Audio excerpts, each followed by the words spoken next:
Welcome guys to the tutorial info channel. In front of me is REALME GT7 Pro, and in this video I am going to show you how to customize quick launch on this device.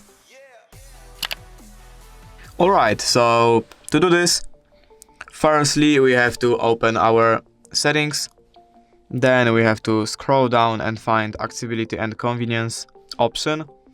And right here we have to open Quick Launch. As you can see, right here is our current menu of Quick Launch that we can edit by clicking this button.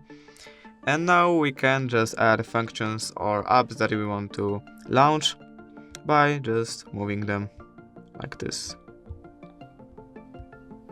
And that's how you customize your Quick Launch. If you did enjoy this video, leave a like and subscribe. Thank you guys for watching. Bye!